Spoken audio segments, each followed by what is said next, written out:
កន្លែងនេះគឺជាកន្លែងក្មេងៗដែលគេផ្គុំហុកលេងដល់ឃើញអាហូបផ្គុំហ្នឹងពណ៌ស្អាតៗពេកអញ្ចឹងទៅក៏ខ្ញុំចូលទៅផ្គុំលេងមួយកូនក្មេងនឹងដែរចំណែកអានេះវិញខ្ញុំកំពុងតែគូហុកលើថង់កណាពេលហ្នឹងខ្ញុំអត់ចាប់អារម្មណ៍ទេដល់មើលវីដេអូទៅខ្ញុំឃើញមីងម្នាក់គាត់ឃើញខ្ញុំដាក់ទូរស័ព្ទថតអញ្ចឹងទៅគាត់អញញ៉ាំហួចទៅក៏វាដៃដាក់កាមេរ៉ា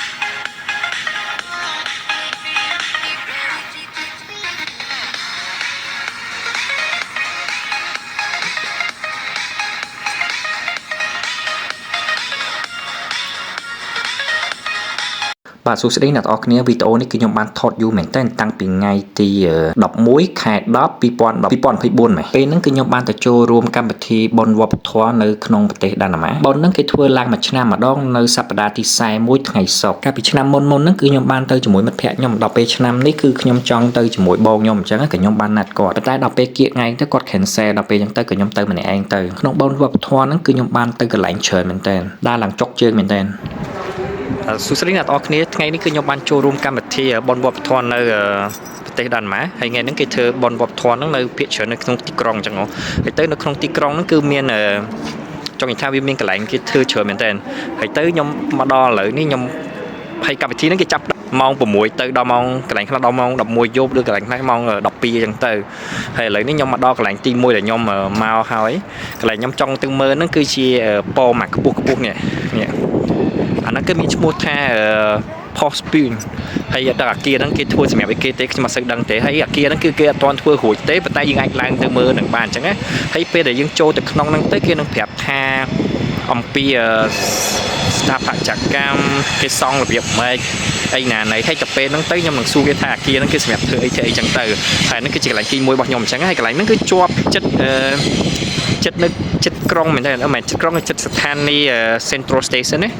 ហើយកន្លែងនោះគឺជា Central Station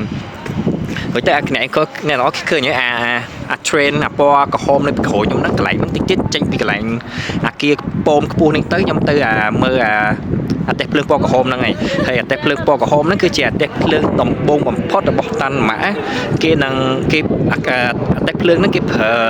electric ប្រើភ្លើងគឺប្រើភ្លើងអញ្ចឹងហើយអាកាសភ្លើងហ្នឹងនឹងធ្វើដំណើរនឹងអញ្ចឹងនិយាយ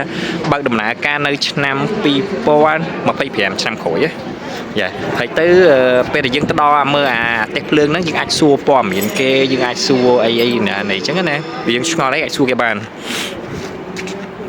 បុណ្យវប្បធម៌ថ្ងៃហ្នឹងគេចាប់ផ្ដើមម៉ោង4ប៉ុន្តែពេលហ្នឹងខ្ញុំទៅមុនម៉ោងដល់ពេលអញ្ចឹងទៅខ្ញុំត្រូវឈរតំងជួឲ្យបានមុនគេដើម្បីឲ្យងាយស្រួលបើអញ្ចឹងទេយើងត្រូវចាំយូរពីដំបូងហ្នឹងខ្ញុំមិនដឹងថាកន្លែងអាគារហ្នឹងគឺជាអាគារគេទេតែគេឈ្មោះថា Post Spoon អញ្ចឹងទៅខ្ញុំស្មានតែវាជាកន្លែងប៉ុស្តិ៍ប្រៃសណីយ៍ដល់ពេលខ្ញុំបានសួរបុគ្គលិកគេទៅគេប្រាប់ថាកន្លែងហ្នឹងគឺជាកន្លែងអាគារសម្រាប់ធ្វើការិយាល័យអូតែល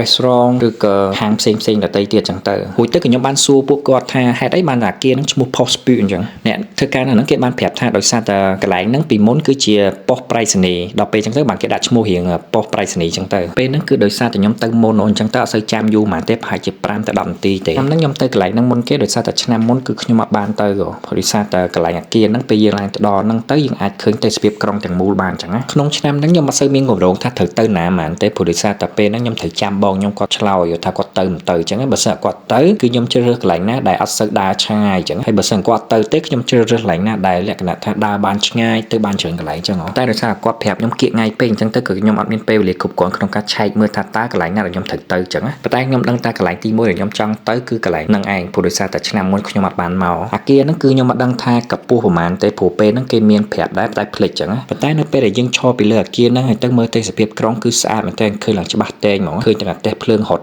ផងអីផងគឺស្អាតមែនទែនដល់ពេលខ្ញុំឡើងទៅដល់លើហ្នឹងមើលមួយផ្លែតអញ្ចឹងទៅក៏ខ្ញុំចុះទៅវិញអញ្ចឹងណានៅក្រោមជាប់ហ្នឹងគេមានបោះតង់នៅក្នុងហ្នឹងគេបានឲ្យទឹកតែកាហ្វេឬក៏ទឹកអីចឹងទៅហើយទៅមានគុកឃីយើងញ៉ាំទៀតបើយើងចង់ញ៉ាំទឹកក្នុងហ្នឹងគេមានដាក់រូបភាពថាអាគារមួយណាគេធ្វើអីសម្រាប់ធ្វើអីសម្រាប់ជា office ឬក៏អូតែឬក៏អីចឹងទៅប៉ុន្តែពេលហ្នឹងគឺខ្ញុំអត់ចាំទេភ្លេចអស់ហើយនៅកន្លែងហ្នឹងមានកន្លែងគេសួរសំណួរបើយើងឆ្លើយសំណួរត្រូវគេឲ្យកំប៉ុងដាក់ទឹកយើងមួយចឹងដល់ពេលចឹងទៅគឺខ្ញុំចូលក្នុង website គេទៅមើលសំណួរចម្លើយចឹងណាដល់ពេលឆ្លើយត្រូវទៅក៏បានកំប៉ុងទឹកមួយយកមកផ្ទះដែរទៅវីដេអូហ្នឹងគឺខ្ញុំបានទៅច្រើនកន្លែងមែនតើអញ្ចឹងទៅវីដេអូឡើងវែងឡើង50នាទីជាងដល់ពេលចឹងទៅខ្ញុំអត់បានសូវ ដាក់ឲ្យអ្នកទាំងអស់គ្នាឃើញច្រើនមែនទេដាក់កាត់ចឹងរបស់វាវែងពេកបាទឥឡូវហ្នឹងខ្ញុំចេញពីកន្លែងមិញទៅក៏មកកន្លែងនេះមើលអាទិសភ្លើងថ្មីរបស់គេចឹងអាទិសភ្លើងនេះគឺជាអាទិសភ្លើងថ្មីហើយទៅគេប្រើអគ្គិសនីតែអាទិសភ្លើងហ្នឹងនឹងគេរត់នៅឆ្នាំ2025ទៅហាមពកប្រទេសអាល្លឺម៉ង់បើសិនជាខ្ញុំចាំអត់ខុសទេប្រហែលជាខែ7ខែ8 2025ហ្នឹងគេនឹងរត់ដំណើរការអាទិសភ្លើងហ្នឹងជារៀងរាល់ឆ្នាំគឺមានមនុស្សជាច្រើនមែនទែនចូលរួមក្នុងកម្មវិធីហ្នឹងអញ្ចឹងទៅកន្លែងមួយគឺមានមនុស្សឆោតត្មងជួច្រើនមែនទែនអ្នកចូលរួមទាំងអស់ហ្នឹងអាចមានសិទ្ធិចូលទៅក្នុងអាទិសភ្លើងហ្នឹងអង្គុយលេងឬក៏ស្ដាប់ការអធិប្បាយរបស់គេអីចឹងណាប៉ុន្តែដោយសារតែមានគេឆោតត្មងជួយូរពេកអញ្ចឹងទៅខ្ញុំថតតែបានតែក្រៅៗឲ្យអ្នកទាំងអស់គ្នាមើលទេពេលហ្នឹងបើសិនជាចាំប្រហែលជាចំណាយពេល1ម៉ោងទៅ1ម៉ោងកន្លះអញ្ចឹងទៅក៏ខ្ញុំខ្ជិលខ្ជិះពេលវេលាក៏ទៅកន្លែងផ្សេងទៀតទៅកន្លែងមួយទៀតដែលខ្ញុំចង់ទៅហ្នឹងគឺមានឈ្មោះថា The True កន្លែងហ្នឹងគឺជាកន្លែងដែលយើងអាចថតរូបប្លែកៗបានអញ្ចឹងអានេះរូបដែលខ្ញុំបានរកពី Google មកអញ្ចឹងព្រោះដោយសារតែពេលហ្នឹងគឺដូចអ្នកទាំងអស់គ្នាបានឃើញអញ្ចឹងគឺមនុស្សឆោតត្មងជួលឡើងចង់ពេញ Central Station ហ្នឹងហ្មងជួលហ្នឹងបើសិនជាចាំប្រហែលជា2ម៉ោងអីមិនដឹងបានចូលឬក៏អត់ផងព្រោះដោយសារតែកន្លែងហ្នឹងទូចដល់ពេលអញ្ចឹងទៅក៏ខ្ញុំដើរចេញពីកន្លែង Central Station ហ្នឹងទៅសាលាក្រុងពេលខ្ញុំដើរកាត់អគារនេះឃើញមានមនុស្សច្រើនមែនតើនៅលើអគារដល់ពេលអញ្ចឹងទៅក៏ខ្ញុំចូលទៅមើលថាក្នុងហ្នឹងជាកន្លែងគេអញ្ចឹងកន្លែងហ្នឹងជាលក្ខណៈកន្លែងតាក់ទងនឹងម្ហូបអាហារដល់ពេលអញ្ចឹងទៅក្នុងហ្នឹងគឺគេតាំងពីពណ៌ម្ហូបអាហារចង់និយាយថាមានបន្លែជាលក្ខណៈក្តាមធម្មជាតិឬក៏មានម្ហូបអាហារអីផ្សេងដទៃទៀតអញ្ចឹងណាក្នុងកន្លែងហ្នឹងគឺមានមនុស្សច្រើនមែនតើតែយើងអត់សូវចាំបាច់ចាំទេយើងគ្រាន់ដើរត្មងជួរត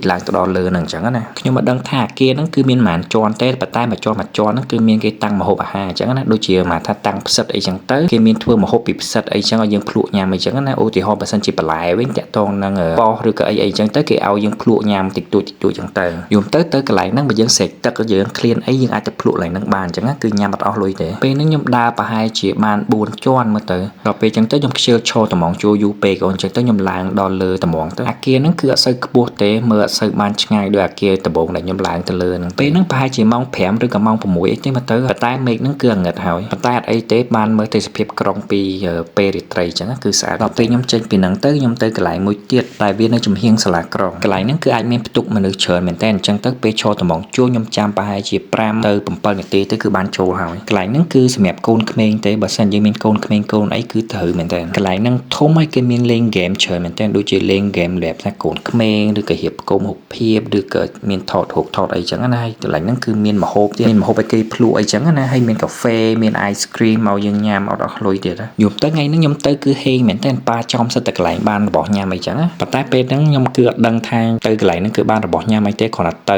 ទៅឃើញជួបប្រទះឃើញនេះឃើញនោះអីចេះចូលចឹងណានៅកន្លែងនេះវិញគឺគេមានក្មេងៗកំពុងតែផ្គុំហុកផ្គុំអីចឹងដល់ពេលចឹងទៅខ្ញុំក៏ចង់ផ្គុំហុកដែរយំទៅមកតុកហ្នឹងគឺសិតតែក្មេងៗទេមានតែខ្ញុំម្នាក់ទេមុខក្រៅផ្គុំហុកមួយគេដែរចឹងហុកហ្នឹងគឺពេលយើងផ្គុំរួចទៅយើងអាចយកទៅផ្ទះបានចឹងពេលខ្ញុំផ្គុំរួចទៅគឺខ្ញុំយកទៅសួរគេថាហ្នឹងយប់ឡើងភ្លឺចឹងដែរមែនពេលហ្នឹងគេប្រាប់ថាអត់ទេតត្រូវភ្លើងហ្នឹងមកវាភ្លឺចឹងដល់ពេលចឹងទៅខ្ញុំចោតបដៅគុំរួចហើយដល់ពេលខ្ញុំផ្គុំរួចទៅគឺខ្ញុំដើរទៅក្រៅដើម្បីទៅកន្លែងផ្សេងដល់ពេលជួបកន្លែងនេះទៅគេចែកក្រែមឲ្យ free ចឹងមានអីក្រែមហ្នឹងគឺឆ្ងាញ់មែនតើរសជាតិវារៀង strawberry ប៉ុន្តែអត់សូវផ្អែមទេចេញពីហ្នឹងក៏ខ្ញុំទៅសាលាក្រុងនៅមុខសាលាក្រុងហ្នឹងគេមានតាំងដូចជាអាត្រាកដូចជាម៉ាស៊ីនឈូសផ្លូវឬក៏អីចឹងណាឡានប៉ូលីសឡានអីចឹងទៅយើងអាចចូលទៅក្នុងឡានហ្នឹងបើកឬក៏យើងអាចសួរសំណួរគេក៏បានដែរចឹងរួចទៅនៅអាខាងក្រៅខាងស្ដាំដៃនៃសាលាក្រុងហ្នឹងគឺគេមានរបៀបថាកងទ័ពគេមានដូចជាចែកម្ហូបអាហារកងទ័ពមានដូចជាសូកូឡាឬក៏ស្អីចឹងទៅរួចទៅនៅកន្លែងមួយទៀតហ្នឹងយើងអាចសាកពាក់កៅអៅកងទ័ពគេបានចឹងណាខ្ញុំពេលហ្នឹងខ្ញុំបានសាកពាក់ដែរតែដោយសារតែខ្ញុំទៅម្នាក់ឯងអត់បានថតតែកងទ័ពទេក្នុងនោះដូចជាមានដែកព្រោះដើម្បីការពារគ្រាប់កាភ្លើងហើយអាហ្នឹងគឺធ្ងន់មែនតើដល់ពេលកន្លែងមួយទៀតទៅយើងអាចហ៊ានបាញ់កាភ្លើងបាញ់អីចឹងណាប៉ុន្តែកាភ្លើងហ្នឹងគឺអត់មានគ្រាប់ទេបន្ទាប់មកទៀតមកក៏ខ្ញុំចូលទៅក្នុងសាលាក្រុងហ្នឹងចឹងនៅក្នុងសាលាក្រុងហ្នឹងគឺមានកន្លែងច្រើនមែនតើតូបខុសៗគ្នាចឹងកន្លែងនេះគឺជាកន្លែងកូនក្មេងគេគូហុកនៅលើថង់ចឹងហើយខ្ញុំឈរមើលគេមកផ្លែចឹងទៅលេងសត្វតែគេហៅខ្ញុំចូលដែរចឹងដំបូងថាអត់ចូលទេព្រោះសារខ្ញុំអត់ចេះគូហុករួចតែខ្ញុំអត់ដឹងថាត្រូវសេអីទេតែដោយសារតែគេហៅហើយចឹងទៅក៏ចូលទៅហើយអង្គុយមកសបកទៅខ្ញុំគិតថាខ្ញុំសេអសរ Cambodia ហើយដាក់ហុកទង់ជាតិអីចឹងណាតែបើសិនជាឲ្យគូហុកទៀតចោលទាំងសងខាងនៃថង់ហ្នឹងគឺខ្ញុំសរសេរអសរ Cambodia ហើយនឹងមានហុកទង់ជាតិចឹងប៉ុន្តែខុសពណ៌គ្នាចឹងនេះគឺខ្ញុំបានគូហុកហើយហុកហ្នឹងគឺអត់សូវស្អាតទេដោយសារតែខ្ញុំអត់មានដងក្នុងការគូហុកគឺបានតែប៉ុណ្្នឹងឯងដល់ពេលខ្ញុំគូហុករួចទៅគឺខ្ញុំឡើងទៅជាន់ទី1ហើយជាន់លើគេបំផុតមើលទេសភាពនៅហ្នឹងទៅអានេះគឺខ្ញុំថតពីជាន់ទី1ទៅថានៅក្នុងសាលាក្រុងហ្នឹងគេមានធ្វើអីខ្លះចឹងយំទៅគឺខ្ញុំបានថតវីដេអូច្រើនមែនតើនៅក្នុងសាលាក្រុងហ្នឹងប៉ុន្តែដោយសារតែវីដេអូហ្នឹងវាវែងពេកអូនចឹងទៅខ្ញុំកាត់តែខ្លះទៅដល់ពេលខ្ញុំចេញពីសាលាក្រុងហ្នឹងទៅគឺ ខ្ញុំទៅរោងមហោស្រពជារៀងរាល់ឆ្នាំគឺខ្ញុំតែងតែទៅរោងមហោស្រពហើយនឹង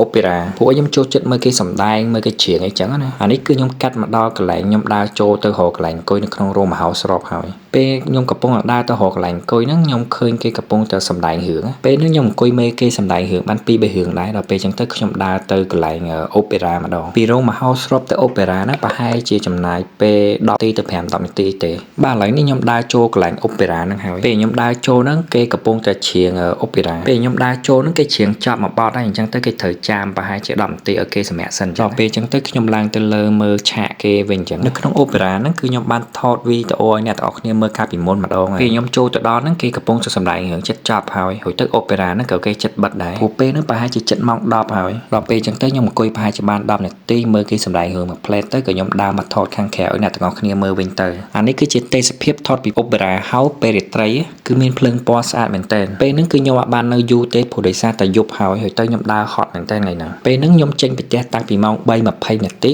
ដល់ផ្ទះវិញប្រហែលជាម៉ោងមិនដល់10កន្លះមិនដល់ព្រោះពីអូពេរ៉ាហ្នឹងយើងត្រូវជិះទូកដរពេលហ្នឹងគឺមានមនុស្សច្រើនមែនទែនចេញស្របគ្នាអញ្ចឹងទៅត្រូវចាំ